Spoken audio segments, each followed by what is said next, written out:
Hey guys, I just made a video in Chinese. I'm trying to find someone in Taiwan who will take Little Yellow. Long story short, and I just told the whole story in Chinese, so I really don't feel like telling it again. Long story short, the family, the poor family that was like taking care of the dog, you know, and they were taking care of it, but they weren't. No, they were like feeding it, but they weren't taking care of it. Let's put it that way. So I got its skin disease fixed, and I got it its shots, and I got it fixed, and the dog is really perfect. I see now. I'm taking care of the dog right now, kind of, and I see, after being around it a bit, it really is a perfect dog. It truly is, and they're rare. Okay, like I got a lot of experience with a lot of different dogs, and a perfect dog is a rare thing. It's not, you know, like, which is why if in the future I ever wanted another dog, I wouldn't get a puppy, because you don't know what it's going to grow up to be. You know, it could grow up to be, you know, like, it's not all in the training. It's some DNA, you know, it's some, you know, it could grow up to be a vicious dog or a wild dog or something, you know, like, not, you know what I mean.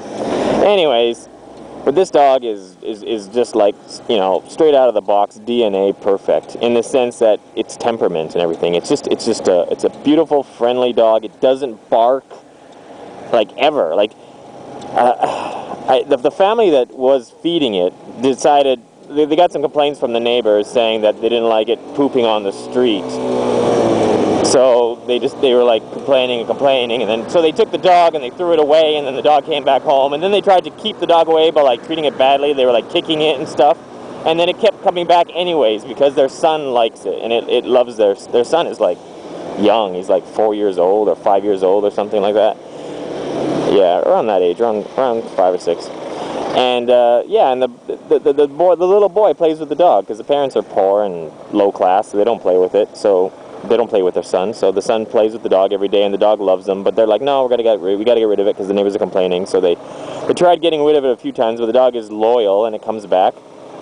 Part of being a perfect dog is being loyal, and it keeps coming back to the home. And then finally, so they just got fed up, and they decided that they're going to kill it. They're going to call the pound to come take it away and have it destroyed. So they had it tied up with some wire, like speaker wire. And I was riding by their house, and this is like truly a bit of a miracle, because I hadn't seen Little Yellow in like months. And then I was actually riding by with my girlfriend on the back of the scooter, my wife, sorry. And my wife says to me, she goes, "Oh, let's go visit Little Yellow. He lives down this street." And I'm not even sure which street it is that house that this family lives on, because they moved once or twice. They're in the same area.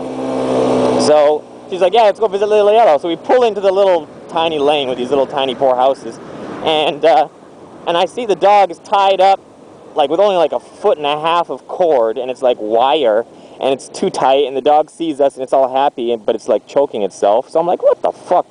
So I go up and I start untying it, and then they come out, and they're like, "Don't untie it. We've called someone to come take him away." And I'm like, "What are you talking about?" And I keep untying it. They're like, "Don't untie it. We won't catch him again." And I'm like, "What do you mean you won't catch him? He sleeps out. He's your dog." Like, they just kept saying stupid stuff.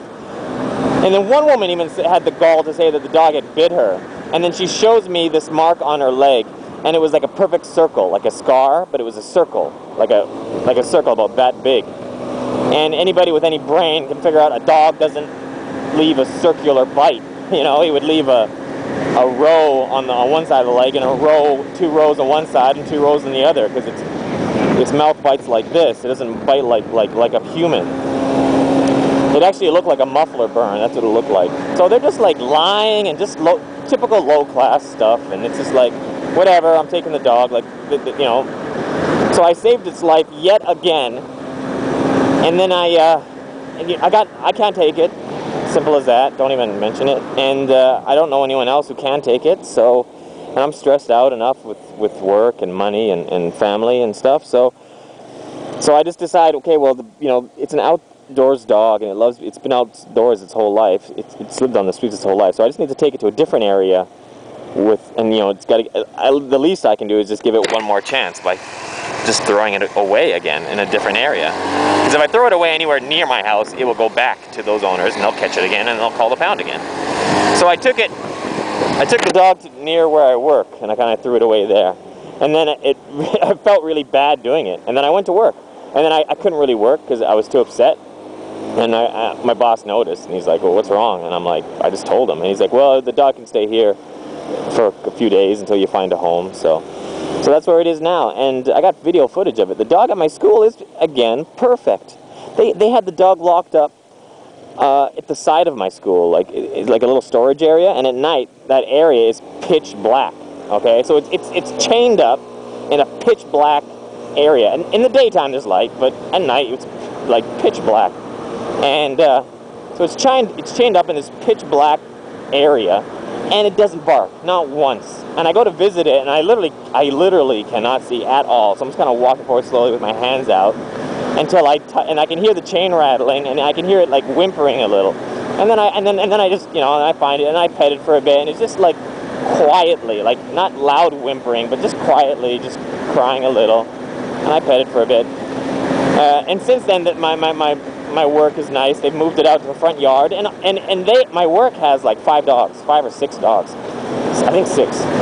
And they've already said more than once they cannot take it. 6 is already too many. Parents complain, blah blah blah blah blah blah, and so they can't take it.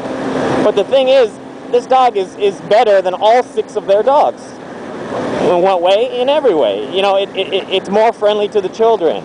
The children like it more. It doesn't bark like a couple of their dogs do. It doesn't, you know, it's just this cute little friendly dog. Anyway, so yeah, and then a few of the students, quite a few of the students wanted to keep it, and they were discussing with their parents, and some of them said maybe and stuff. But yeah, those all turned out to be no's. So, you know, the parents didn't even come to look at the dog. They just, in the end, said, but they were considering it for a bit. They said, well, wait, ask your father, if your grandfather says yes, then you can, and stuff like that. So, your aunt has a farm, maybe your aunt will take it. Those kind of answers. So, for a while, they were considering it. Anyways, long story short, little Yellow is homeless again and looking for some love, looking for a house. And I'm trying to find her one, but my work is, my bosses start to, I got 2 bosses and one of them doesn't like me. And the one that doesn't like me is starting to hassle me about the fact the dog they've been taking care of it for so long. So time is running out. And if time does run out, I'm literally going to have to take it to another area and throw it on the street again. Because I can't take it and they don't want to take it, so what else is there? Take it to the pound is this really stupid answer, and if you already typed that at some point, pounds keep dogs for like a month, and then they kill them. That's what pounds do. If you find some loose puppies and you're like, oh, I'll take them to the pound, you're killing them. That's what you're doing, okay? Anyways. Thanks, baby.